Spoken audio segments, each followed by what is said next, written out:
이제 출애굽기 25장부터 40장까지는 성막에 관한 이야기가 시작이 되었고요.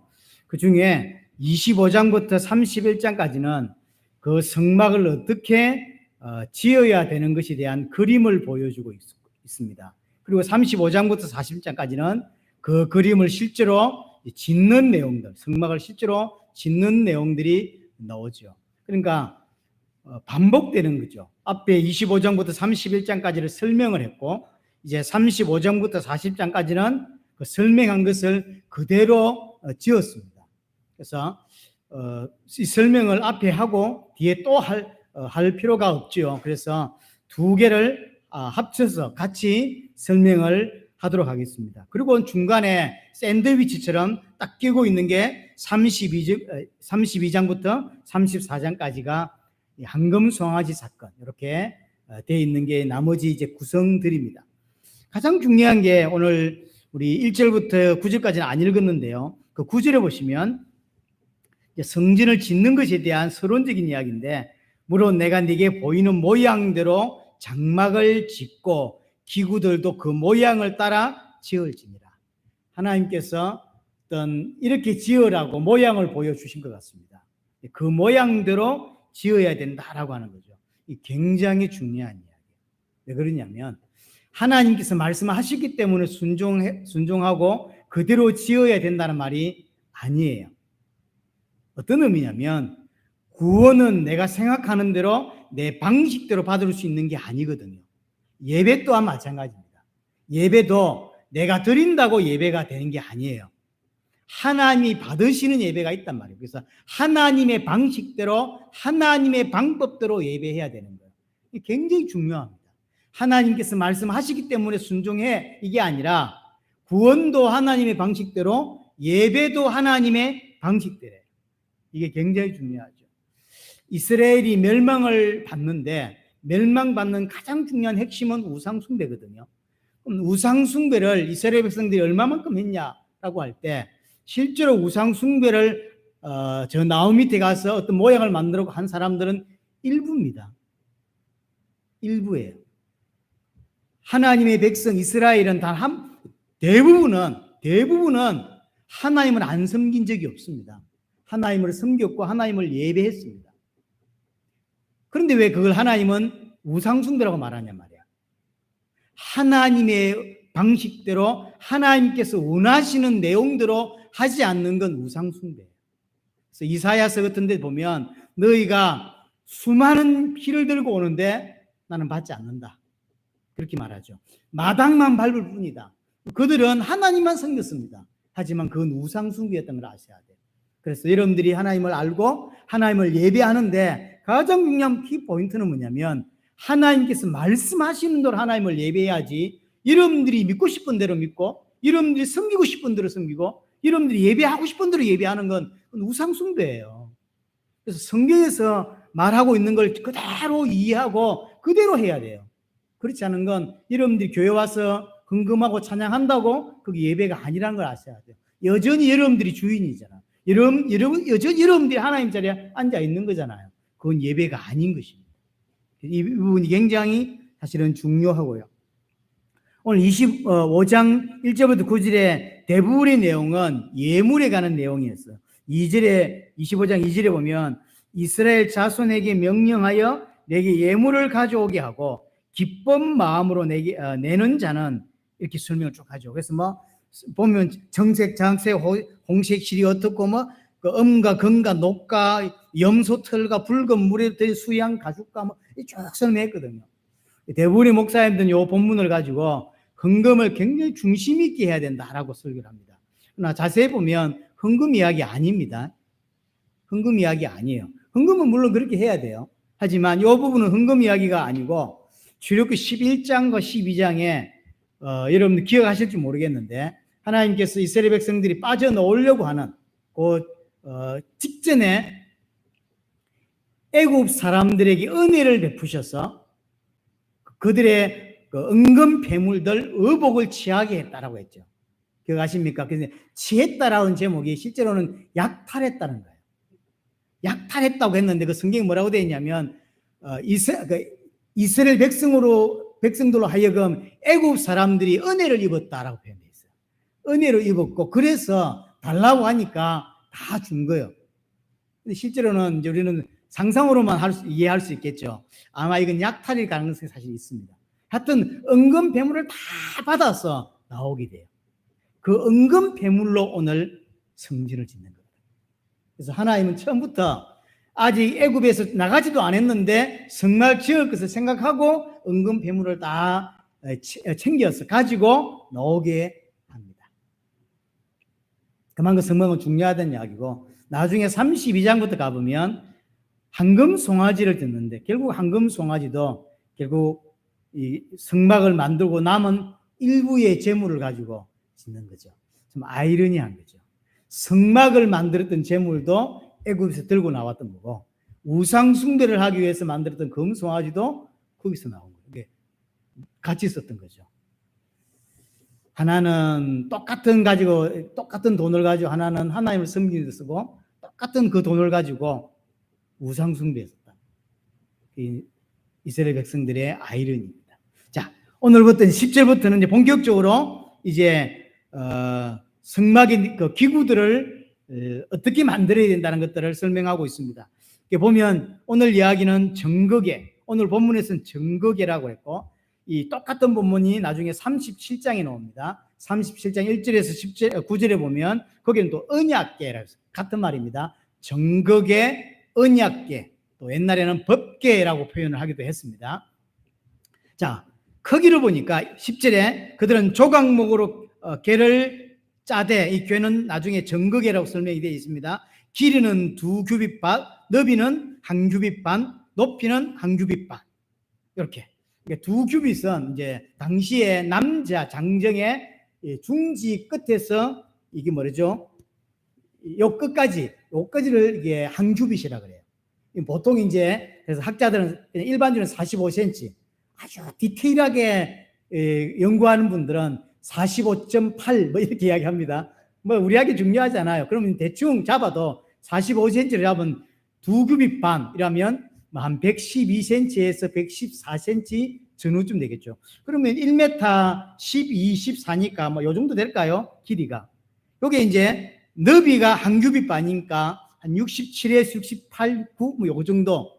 그럼 박스 쿠팡식에 봤습니까? 쿠팡에 오는, 배달에 오는 그런 정도의 어떤 크기 박스죠. 1m 12, 1m 14쯤 되고, 이 너비는 이제 한 68 정도 되고, 높이도 68쯤 되는 그런 박스 정도죠. 크지 않아요. 아주 자그마한. 저려는 조각목으로 만들라 그랬죠. 조각목은 아카시아 나무입니다. 아카시아 나무는 강야에서 흔히 볼 수 있는 가장 구하기 쉬운 나무가 아카시아 나무. 그 나무로 이제 조각목으로 이제 언약궤를 이렇게 만듭니다. 근데 이제 11절에 보면 그걸 순금으로 안팎으로 싸라는 거죠. 나무로 만들었는데 그게 나무잖아요. 그러니까 순금으로 싹 도금을 하라는 거죠. 싹 도금을 해서 이제 만듭니다. 그리고 12절에 보시면 금고리 넷을 부어 만들어 내 발에 달되 이쪽 2고리 저쪽에 2고리를 달고. 자, 박스가 있습니다. 자, 이걸 막 그냥 박스라고 치면 양쪽 발이 있겠죠. 그 발에다가 고리 넷을 단 거죠. 고리를 만들어서 단 겁니다. 거기 보면 이제 13절, 14절에 보면 거기다 채 2개를 만들었죠. 채는 봉입니다. 그래서 고리 2개다가 이렇게 끼워서 4사람이 이렇게 들 수 있도록 또는 멜 수 있도록 이렇게 만드는 거죠. 이제 대충 이해되죠? 자, 1m 12나 14쯤 되는 크기, 또 68, 67쯤 되는 너비와 높이의 상자에 4고리를 밑에다가 걸어서 봉을 달아서 들 수 있도록 그렇게 만들었고요. 그 아카시아 나무로 만든 봉도 도금을 다 한 금으로 도금을 싹 해야 됩니다. 그게 13절 이야기죠. 13절에 조각목으로 채를 만들어 이게 봉을 말합니다. 들 수 있는 봉을 그렇게 만들어라. 그리고 이제 16절에 보시면 내가 네게 줄 정급판을 궤 속에 둘지며 그렇게 있죠.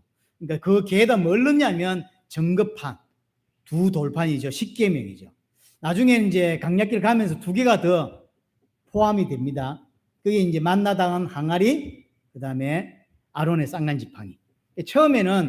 처음 출발 쭉 갈 때는 이 돌판밖에 없었던 거죠. 나중에 이제 두 개가 더 들어가게 됩니다. 21절에도 그 이야기를 하고 있습니다. 정급판을 그 교회에다가 넣으라라고 이야기했습니다.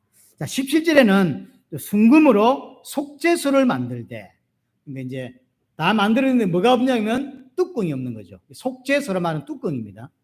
뚜껑을 만들어서 이제 하는 거죠. 속죄소, 이걸 또 다른 말로 시온소, 다른 말로 덮개. 옛날 성경에는 덮개라고 표현하기도 했습니다. 덮개. 이렇게 이렇게 뚜껑을 이렇게 덮죠. 덮개. 이 덮개 크기는 이 언약궤하고 똑같죠. 넓이가 똑같이 딱 닿아야 되니까 똑같이 만들게 되고요. 18절에 보시면 금으로 그룹 둘을 속죄해서 두 끝에 쳐서 만들 때, 이 그룹이란 말은 천사를 말합니다. 천사 둘을 만들어요. 천사 둘을 만들어서 이게 이제 속죄해서 뚜껑이라고 하면, 뚜껑을 만들었으면 천사 하나를 끝에 쪽에 이쪽 끝에다 이렇게 해서 거기에 이제 이렇게 쳐서 만들어져. 이 망치로 쳐서 딱 이렇게 고정을 시켜야 돼요. 그 고정을 시키라고 하는 이야기죠. 자, 18절, 19절에 한 그룹은 이 끝에 또 한 그룹은 저 끝에, 그 속죄소 두 끝에 속죄소와 한 덩어리로 연결하여 붙여야 돼요. 딱 붙어야 됩니다. 이렇게 만듭니다. 그리고 20절, 그룹들은 두 날개를 높이 펴서 그 날개로 속죄소를 덮으며 그 얼굴을 서로 대하여 속죄소를 향하게 하고. 자, 이해되죠? 천사가 있는데 천사는 날개가 있단 말이에요. 이 날개가 이 속죄소 뚜껑 위에 양쪽을 보게 만들고, 대신 천사의 눈은 속죄소 이 뚜껑을 쳐다보게 만들고, 대신 이 날개는 하늘 높이 들어서 이런 방식으로 덮개를 다 덮어야 돼요. 이렇게 양쪽 날개로 이렇게 이런 방식인 거죠. 이해가 안 되면 나중에 인터넷 한번 쳐보세요. 그 모양들이 나오니까. 자, 그렇게 해서 이제 만드는 것입니다. 얼굴을 마주 대하되 눈은 속죄소를 향하게 하고, 날개를 확 펴서 높이 들어서 속죄소 뚜껑을 완전히 덮는 이런 모습으로 이제 가게 됩니다. 자, 22절에 마지막에 설명이 뭐라고 하고 있냐면, 거기서 내가 너와 만나고, 이 어디죠? 속죄소입니다. 뚜껑을 말해요. 뚜껑, 천사가 양쪽 쳐다보고 있는 가운데 그 뚜껑에 거기서 내가 너와 만나겠다. 그러고 속죄소 위 곧 정거계 위에 있는 두 그룹 사이에서 내가 이스라엘 자손을 위하여 내게 명령할 모든 일을 내게 이룰 것이다. 하나님께서 이스라엘 백성과 함께 할 것인데 어디에 함께 할 거냐면 속죄소 위에 임하겠다는 거예요. 거기 와서 너희와 함께하고 너희에게 필요한 말을 거기서 다 말해주겠다라고 이야기를 하고 있는 것입니다. 자, 그러니까 큰 어렵지 않죠. 이 언약궤 자체는 큰 어렵지 않습니다. 언약궤, 이 정거궤가 주는 의미들이 중요합니다. 두 번째로 우리가 살펴봐야 될 게 이 부분이죠. 자, 성막의 여러 가지 기구들도 크게는 7가지고, 그 다음에 이제 천막으로 만들어야 되고, 길이, 그 다음에 주변에 또 울타리를 치잖아요. 그 울타리를 칠 때도 그냥 치는 게 아니라 다 하나님 말씀하신 대로 기둥도 숫자가 정해져 있고 이렇게 다 하는데, 이상하게 언약궤부터 설명을 했어요. 우리가 생각할 때는 이런 기본적으로 성막이라고 할 때는 성소와 지성소 그 설명을 먼저 하고, 그래서 성소의 크기는 어떻게 하고 성막의 크기는 어떻게 해야 되고 거기에 둘 여러 가지는 어떻게 해야 되고 이런 것부터 설명할 것 같은데, 그렇게 하지 않고 생뚱맞게 언약궤부터 설명을 하기 시작하죠. 전체 그림을 더 설명하는 게 아니라 그림 안에 집으로 짓자면 집부터 구조를 설명하는 게 아니라 집 안에 둘 어떤 물건부터 설명을 먼저 하는 거죠. 왜 그럴까요? 왜 이거부터 설명했을까요? 이게 바로 언약궤가 성막의 핵심이기 때문이에요. 가장 중요한 게, 성막이 중요한 게 뭐냐면 언약궤입니다. 가장 중요한 거죠. 나중에 만들 때는 보면 순서가 바뀝니다. 언약궤부터 설명했는데 나중에 만들 때 보면 실제로 외관부터 만들고 안에 채우는 기구들을 나중에 설명하죠. 그건 나중에 만들었다는 이야기거든요. 39장은 언약궤 만드는 이야기고, 나중에 37장에서 이제 진설병도 같이 나오는데 그건 기구들은 나중에 만들어요. 이게 그림 보여준 그림부터 외관부터 만들고 나서 그걸 만들거든요. 순서는 달라요. 여하튼 자, 시내산은 하나님이 임재하시는 걸 상징하는 대표적인 산이 시내산이죠. 근데 시내산 이후에 이제 시내산을 떠난 이후에 하나님이 임재한다라고 할 때 하나님의 임재의 상징이 대표적인 게 성막이 되었죠. 하나님이 임재한다라고 하는 것은 시내산이었는데 시내산을 떠나버렸어요. 이제 그러면 성막이 하나님의 임재의 대표적인 상징이 되었는데 그럼 성막 중에서는 어디입니까? 지성소. 그럼 지성소 중에서는 더 구체적으로 어디입니까? 언약궤. 그렇죠. 조금 더 정확히 말하자면 언약궤의 뚜껑 속죄소인 거예요. 그 속죄소에 하나님이 사실은 임재하시는 거죠. 그래서 언약궤는 또 다른 말로 속죄소는 하나님의 임재의 상징이고 성막의 핵심이에요. 그래서 이것부터 설명을 하는 것입니다. 하나님이 임재하시는 것이기 때문에 그래서 이 언약궤는 거룩하다라고 표현을 해요. 거룩한 곳이다라고 말합니다. 그래서 함부로 손을 만지면 그 자리에 적사합니다. 죽습니다. 왜? 우리는 죄인이거든요. 죄인이 하나님을 바로 만날 수가 없고 하나님을 만나면 바로 죽습니다. 예를 들어서 역대상 13장에 보면 소가 이제 언약궤를 끌고 갈 수 있도록 소를 준비하고 이제 준비를 하죠. 그래서 그 언약 위에 틀 위에다가 언약궤를 올려서 소를 끌고 이렇게 간단 말이에요. 그렇게 하는데 갑자기 소가 팍 뛴 거예요. 뛰니까 언약궤가 넘어지겠죠. 그러니까 웃사라고 하는 사람이 그 언약궤를 잡았다가 그 자리에 적사하죠. 사실은 웃사가 잘못한 게 있나요? 없습니다. 그 중요한 언약궤가 넘어지고 깨지면 안 되겠죠. 소가 확 갑자기 뭔 일인지 모르지만 소가 뛰었고 그것 때문에 언약궤가 넘어지려고 하니까 웃사가 그걸 잡았다가 그 자리에서 적사하죠. 그 언약궤를 만드는데 들고 갈 수가 없잖아 그러면. 그래서 금으로 전부 도금을 합니다. 도금을 하고 그 다음에 봉을 달아가지고 봉만 잡을 수 있습니다. 나중에 설명이 나와 있지만 봉은 낀 채로 그대로 놔두라 그랬어요. 이제 언약궤를 지성소 안에다 넣었으니까 봉 빼고 어디 놓고 이렇게 아니라 봉을 그대로 놔두라 그랬어요. 그 봉만 들을 수 있습니다. 만약에 잡으면 죽는 거예요. 거룩하다라는 것을 보여주는 것이고 하나님이 임재하는 곳이다라는 것을 보여주는 것이죠. 하나님이 임재하는 건데 임재하는 곳을 상징하는 건데 하나님의 형상은 없죠. 하나님의 형상은 없어요. 이런 하나님이 임재한다고 하니까 진짜 거기 와서 우리 앉아 계실까요? 그 의미가 아니에요. 하늘 보좌에 있는데 하나님은 우리와 함께 한다는 것을 눈으로 보여줄 필요가 있었던 거죠.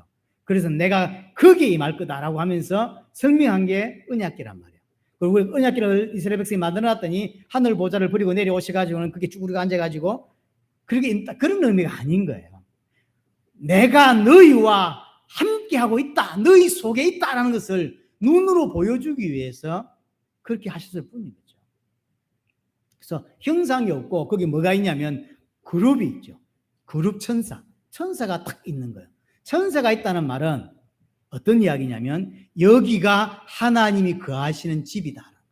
여기가 하나님의 처소다. 여기가 하나님이 임재하는 곳이다라는 걸 보여주는 것입니다. 창세기 3장에 보면 하나님께서 인간을 만들고 에덴 동산을 짓고 먹게 하잖아요. 에덴 동산 짓고 거기에다가 하나님이 아담 하와를 넣었는데 그게 뭐가 나오냐면 거룩 천사가 나옵니다. 하나님이 그곳에 임하셨다는 걸 설명합니다. 인간이 범죄하고 아담이 범죄하고 나서 그룹이 등장하면서 불칼로 막아버리죠. 에덴 동산 못 들어오도록 그룹이 등장하거든요. 이 천사예요. 그 천사가 등장한단 말은 아담이 범죄로 인하여 내 쫓았다, 다시는 에덴은 못 들어온다라는 설명을 하고 싶은 것도 있지만 그게 아니라 여기가 원래 어디였냔 말이에요. 하나님이 임하시는 곳이다 라는 거거든요. 결국 새하늘과 새 땅, 우리가 가야 될 그 새하늘과 새 땅이 원래 그림자가 에덴이란 말이에요. 그 새하늘과 새 땅의 다른 말이 새 에덴입니다. 아담에게 원래 만들어주던 그 새 에덴을 실패했죠 지금. 그래서 하나님께서 새로운 에덴을 만드시겠다는 거기가 천국이란 말이고 거기가 새하늘과 새 땅이라고 설명을 하는 것입니다. 여하튼 그룹이 나오죠. 하나님이 그리고 어디에 임하신다는 이야기죠? 그 두 그룹 사이 속죄소 그 뚜껑에 하나님께서 임하신다라고 하는 이야기. 그 22절이 그 이야기입니다. 25장 22절 거기에서 내가 너와 만나고 거기에서 너에게 필요한 말을 명령을 거기서 하겠다라고 이야기를 한 거거든요. 그래서 언약궤 위 뚜껑이죠. 속죄소에 하나님께서 임재하시는 거죠. 그 임재한다는 것을 보여주기 위해서 천사 둘을 이렇게 세웠던 것입니다. 그래서 언약궤를 하나님의 보좌다라고 설명하는 거예요. 지난주에 계시록 5장을 봤는데 어린 양이 보좌 위에 계시죠. 그 보좌입니다. 그 하나님의 보좌를 그림자로 보여주는 게 언약궤 그게. 그 하늘 보좌에 계신 그분이 이 땅에 어디에 임재하시냐면 그 언약궤에 임재하시는 거예요. 거기서 내가 너와 만나고 거기서 너에게 필요한 명령을 하겠다라고 말하는 거예요. 그래서 시편 9절이나 사무엘하 6장에 보면 그룹들 사이에 자정하사라는 표현이 있어요. 그래서 제법 많이 나옵니다. 자정했다. 그룹들 사이에 자정했다. 하나님이 여기에 임하셨다라고 하는 표현인 것입니다. 자, 언약궤도 중요하고요. 그 언약궤를 덮는 덮개가 속죄소라 그랬고 다른 표현으로는 시온소 또는 시온자라고도 하고요. 또는 또는 이렇게 덮개 이렇게 설명을 하기도 합니다. 이것은 언약궤를 덮기 때문에 덮개가 아닙니다. 이 덮개라는 덮는다라는 말은 히브리어는 카포레트라는 뜻인데 다른데요. 카포레트라는 것은 덮개 뚜껑이기 때문에 그렇게 부른 게 아니라 죄를 덮는다는 것의 의미에서의 덮개예요. 언약궤 뚜껑이구나라고 해서 덮개가 아니라니까요. 모든 죄를 덮는다고 하는 그 덮는다는 의미가 덮개거든요. 그래서 옛날 한국 성경에 덮개라고 번역을 했었어요. 그래서 지금은 덮개라고 번역을 잘 안 합니다. 왜냐하면 이게 오해 소지가 너무 큰 거예요. 뚜껑이라고 이해한다고. 이 뚜껑이 아닌데 그 뚜껑을 설명하려는 게 아니라 여기에 죄를 덮는다. 이게 안에 죄가 들었고요. 죄를 덮었다라고는 의미에서의 덮개인데 성경 볼 때 오해할 수밖에 없다고. 그래서 지금은 거의 덮개라는 단어를 많이 안 씁니다. 안 쓰고 언약, 속죄소. 말이 좀 어렵죠. 속죄, 죄를 속하는 장소다라고 하는 속죄소. 시온소란 말은 그 속죄의 은혜를 베푸는 곳이다라고 하는 의미에서 시온소, 시온자라고 이제 이름을 붙이는 거죠. 그래서 속죄소는 죄를 덮는 곳 또는 죄를 대속하는 곳이라는 뜻입니다. 영어 성경을 제가 어제 살펴봤더니 mercy seat이라고 되어 있더라고요. mercy. 속죄소를 mercy seat이라고 되어 있어요. mercy, 자비, 은혜라는 것이죠. 하나님의 은혜와 자비가 있는 곳이라는 뜻인 거죠. 사실은 똑같이 번역된 거예요. 영어는 mercy seat로 번역됐고 한국어로는 속죄소, 죄를 대속하는 곳이다. 죄를 덮는 곳이다. 이런 의미인 것입니다. 자, 가장 중요한 그 의미들을 살펴봤습니다. 이제 이것들을 자세히 보면 이 정거궤와 이 속죄소는 전부 우리에게 뭘 설명하기 위한 거냐면 복음을 설명하기 위한 거예요. 그리고 그 복음으로 이 땅을 살아갈 수 있도록 하기 위한 내용들이라는 것을 알 수 있습니다. 자, 언약궤 안에다가 뭘 넣으라 그랬죠? 16절에 두 돌판, 정급판을 넣으라라고 했죠. 그래서 우리는 잘 알고 있습니다. 언약궤 안에 3개가 들었는데 오늘 본문에서는 아직까지 아론의 쌍난 지팡이나 만나다는 항아리는 아직까지 없는 때이기 때문에 이제 없지요. 나중에 들어갑니다. 그게. 여하튼 이 언약궤 안에다가 두 돌판 10계명을 넣습니다. 이 3가지가 전부 다 하나님의 역사, 하나님의 인도를 설명하는 것들이잖아요. 예를 들어서 돌판, 하나님의 말씀, 만나다는 항아리, 하나님께서 강약길 동안 굶기지 아니하시고 먹이셨다, 인도하셨다라는 의미고, 아론의 쌍난 지팡이, 부활을 설명하는 중요한 단어란 말이에요. 하지만 그 이전에 일반적인 설명이고 그 이전에 언약궤 안에 들은 이 3가지가 전부 다 죄와 관계가 있어요. 언약궤 속에다 뭘 집어넣은 거냐면 죄를 집어넣은 거죠. 언약궤는 결국 예수 그리스도거든요. 그 예수 그리스도께서 죄를 품었다, 우리의 모든 죄를 품었다라고 하는 게 언약궤가 보여주는 중요한 핵심이에요. 왜 그러냐면 두 돌판, 원래 하나님께서 이제 돌판 둘에다가 십계명을 새겼어요. 여기도 뭐 말들이 많습니다. 1절부터 1계명부터 4계명, 5계명이 10계명이다 이렇게 주장하는 학자들이 많고요. 저는 이 부분보다는 한 돌판에 1계명, 10계명까지 다 들었다고 저는 생각을 합니다. 이거 이렇게 믿으실 게 아무 상관이 없어요. 저는 여러 가지 자료를 본 결과 저는 이렇게 믿습니다. 왜 그러냐면 언약 체결이라고 그랬어요. 언약 체결은 똑같은 게 원본 두 개를 만들어서 똑같이 도장을 찍고 둘 다 가장 신성한 곳에다 보관을 해요. 이스라엘 백성도 가장 신성한 곳이 어디냐면 성전이고, 하나님 입장에서 가장 신성한 곳은 성전의 지성소인 거죠. 그런 의미에서 똑같은 글자가 들어있는, 십계명이 들어있는 두 개를 포개해서 넣었다, 저는 그렇게 생각합니다. 하지만 일반 많은 사람들은 1계명인가 4계명, 5계명인가 10계명 이 두 개는 나눠져 있다고 생각을 합니다. 그렇게 믿어도 상관없어요. 중요한 게 아닙니다. 왜냐하면 하나님 말씀을 안 해주셨기 때문에 천국 가서 물어보시라고요. 여하튼 이 두 돌판을 이제 하나님이 새겨주셨어요. 근데 그 돌판 벌고 이제 떨레떨레 모세가 지금 시내에서 내려와 보니까 어떤 일이 벌어졌죠? 황금 송아지 만들고 우상 숭배하고 있는 거죠. 모세가 열받아가지고 그걸 집어 던져버렸다. 깨져버렸어요. 모세가 대단한 인물이에요. 돌판 자체를 하나님이 만들었던 거예요. 그리고 하나님이 새겨주셨던 거예요. 근데 모세가 열받는다고 그걸 깨버렸어요. 그걸 깨면 됩니까? 지가 뭐라고 그걸 깨? 모세가 열받아가 그걸 깼다. 하나님 뭐라 하죠? 내가 만들었던 그 돌판하고 똑같은 돌판 두 개 만들어 와, 이렇게 하죠. 그래서 모세가 돌판 지가 만들어요. 지가 만들어서 하나님 가져오니까 하나님이 글자를 새겨주시거든요. 그래서 언약궤 안에 들어가 있는 돌판은 원래 하나님 만들었던 돌판이 아닙니다. 그 차이가 나는 거예요. 인간의 죄가 포함되어 있는 게 언약궤 안에 있는 돌판이라는 거예요. 뭐 만드는 것도 차이 나겠죠. 하나님께서 잘 만들으셨겠죠. 근데 인간이 만들었으니 그때 뭐 기구가 있는 것도 아니고 요즘처럼 뭐 저런 석공들이 있는 것도 아니고 자기가 찾던 최선을 다해서 만들었겠죠. 그게 뭘 보여주는 거냐면 인간의 죄가 포함되어 있다는 것, 인간의 죄가 섞여 있다라는 것을 보여주는 거예요. 인간의 죄성을 상징하는 게 돌판이에요. 그 돌판을 언약궤 안에 집어넣은 거죠. 하나님, 예수님이 그 언약궤를 품은 거예요. 죄를, 인간의 죄를 품었다. 만나도 마찬가지입니다. 하나님께서 이스라엘 백성에게 내가 만나를 내릴 거다. 그러니까 매일 내려줄 거니까 의심하지 말고 그날 필요한 만큼만 거두라 그랬죠. 본인이 먹을 수 있는 만큼만 딱 거두면 돼요. 근데 인간이 안 그래요. 하나님을 못 믿어요. 그래서 더 거두죠. 어떻게 되냐면 딱 썩습니다. 안식일 날은, 안식일 전날은, 안식일을 일하면 안 되니까 안식일 전날은 2배로 거두라. 안식일 날은 너희들이 일하면 안 되니까 만나 안 내릴 거다.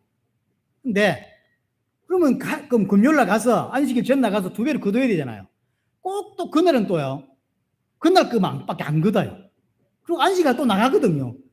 지질이 안 믿습니다. 하여튼 말한 대로 믿으면 될 건데 정말 안 믿어요. 그게 만나예요.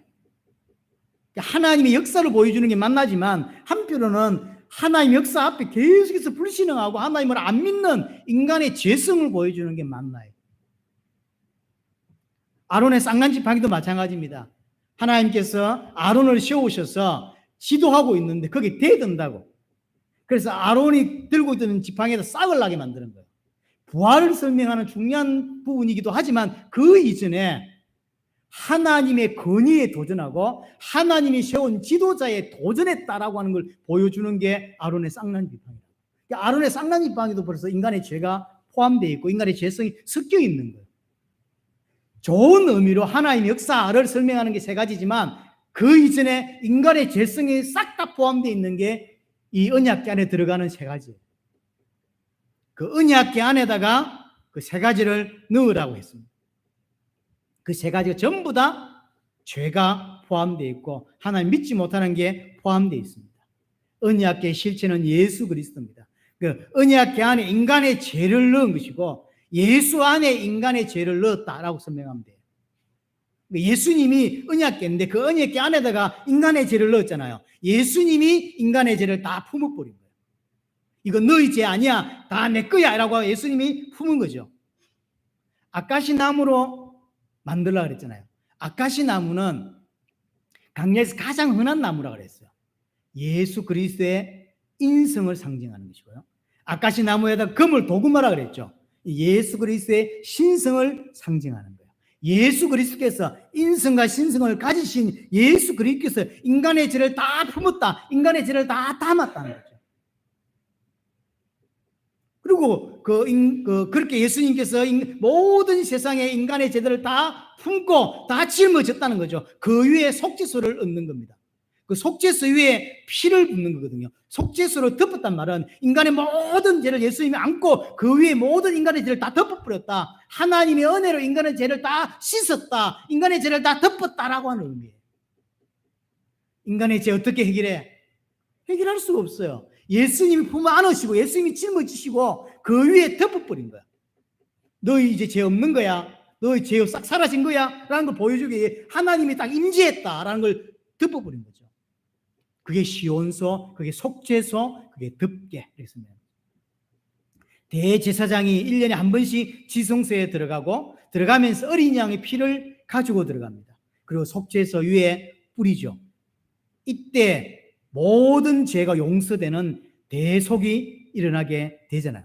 피를 뿌렸다고 하는데 이 피는 누구를 의미합니까? 예수 그리스도의 보혈을 의미합니다.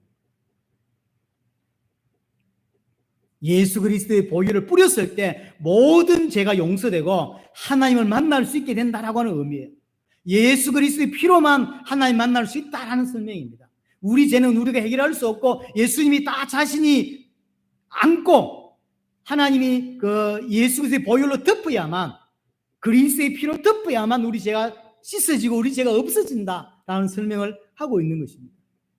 우리 죄를 다 덮어주시고 우리 죄를 그리스도의 보혈로 싹 씻어주시고 그리고 우리를 만나주셨다라고 하는 그 이름이 속죄소, 덮개, 시온소라고.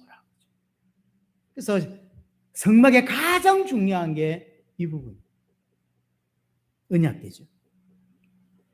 그러니까 이제 하나님 우리를 볼 때 원래 죄인인데 하나님 우리를 볼 때 언약궤 안에 있는 죄인으로 보지 않는 거예요. 누굴로 보냐면 예수 그리스도로 우리를 보는 거예요.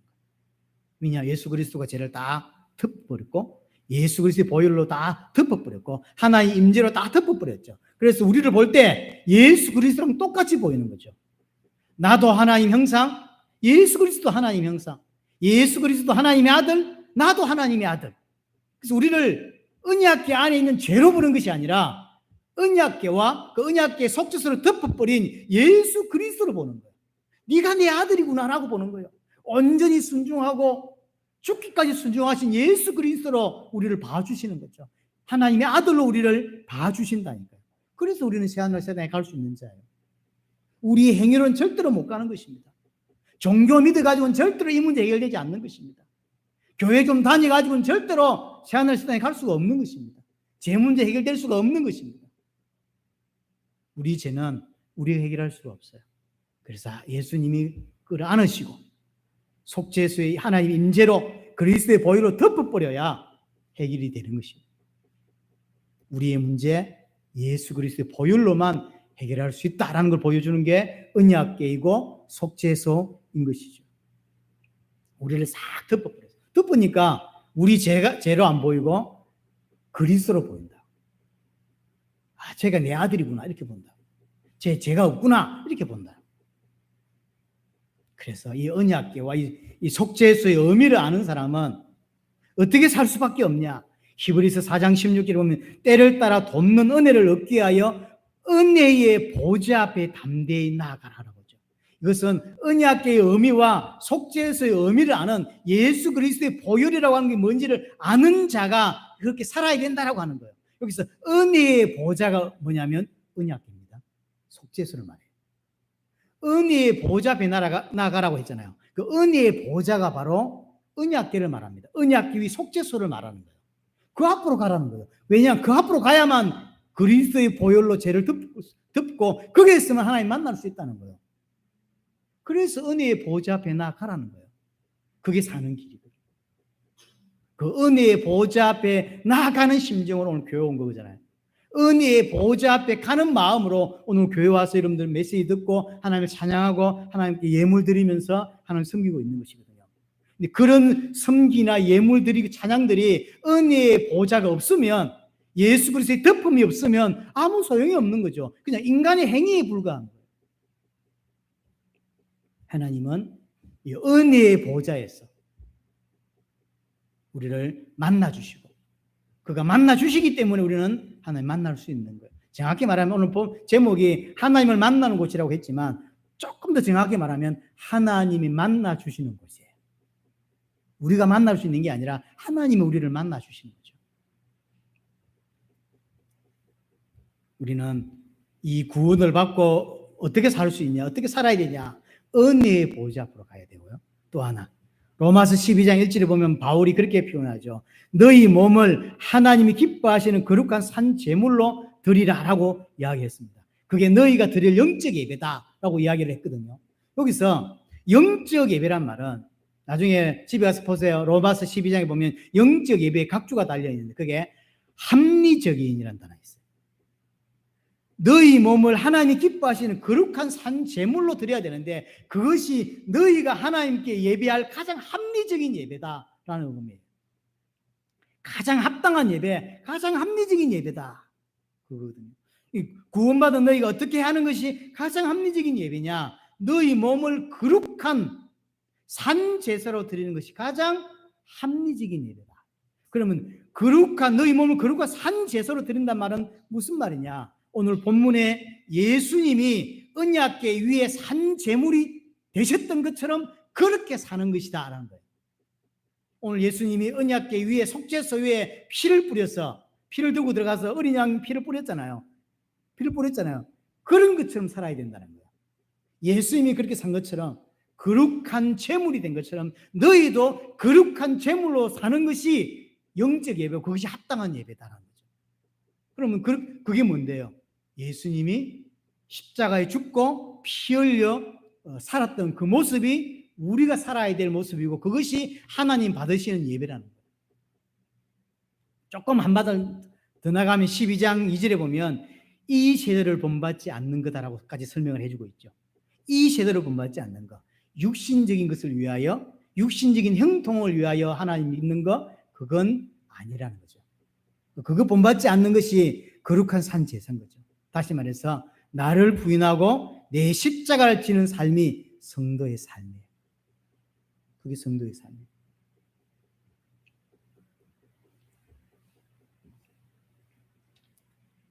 하나님께서 우리의 모든 문제를 끝내시고 끝냈다는 증거로 보여주는 게 언약궤고 속죄소입니다.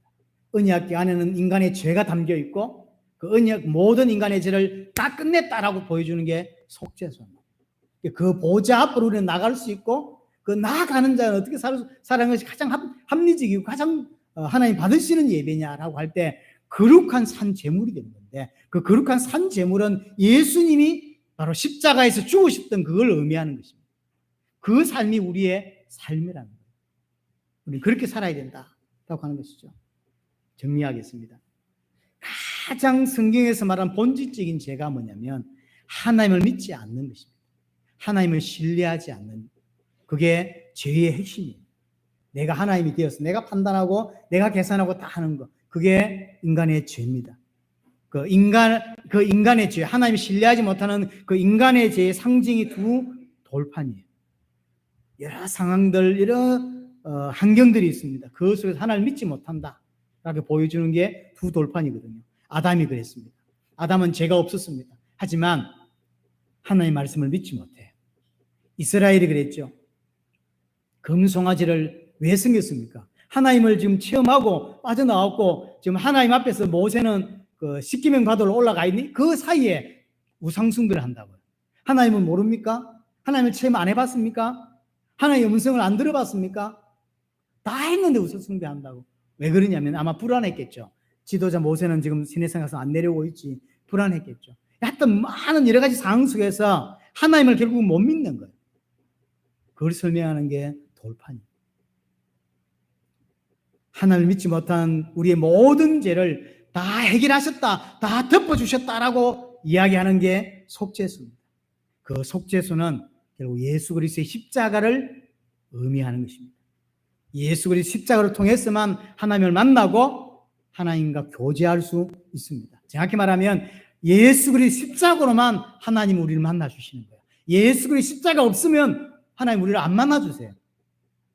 그렇죠? 예수 그리스도 십자가로만. 지금은 언약계 속죄소가 필요 없습니다. 왜냐하면 그건 그림자거든요. 실체가 오셨습니다. 그분이 예수 그리스도. 예수 그리스도를 붙잡는 것입니다. 예수 그리스도의 십자가를 붙잡는 것입니다. 그렇게 예수 그리스도의 비밀을 아는 자는 어떤 삶을 사냐? 하나님만 신뢰하고 하나님만 의지하며 사는 것이죠. 누구처럼? 예수님처럼. 예수님은 하나님께서 계획하신 대로 그대로 순종했습니다. 죽을 걸 알면서 오셨고, 죽을 걸 알면서 예루살렘에 입성하셨고, 죽을 것을 알면서 제자들과 마지막에 성만찬을 하신 거죠. 내일 모레 죽는다는 걸 알면서. 죽으면 끝이 아니라 하나님이 다시 당신을 부활시키실 것을 믿은 거예요. 부활 안 시켜주면 어떡하죠? 그런 생각을 안 해요. 믿는 것입니다. 그 삶이 그렇게 사신 그 모습이 우리도 그렇게 살라고 이야기하는 거예요. 그래서 성경에 본받아라는 표현이 많습니다. 예수 그리스도를 본받아. 베드로는 뭐라고 표현하냐면 베드로전서 2장 21절에 그 자취를 따라오게 하셨다.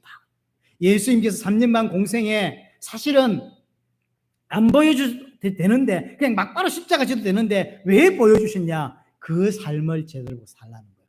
그럼 예수 믿는 사람은 이 땅 예수님이 육신적으로 사셨던 그 삶을 살아내라는 거예요.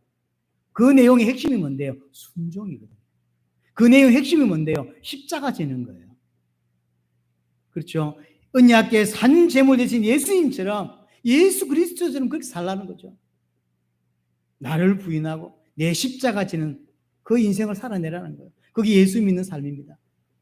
예수를 왜 믿냐? 천국 가기 위해서? 아닙니다. 난 그 사람은 구원받는다는 확신을 못 하겠어요. 예수가 누군지 모르고 전혀 모르는데 예수 믿고 천국 간다? 말이 안 되는 거예요. 틀린 말이에요, 사실. 틀린 말이에요. 예수 믿는 이유는 그게 아닌 거예요. 예수를 정말로 믿는 건 아버지가, 내 진짜 아버지가 있기 때문이고, 그 아버지는 예수를 통해서만 만날 수 있는 거예요.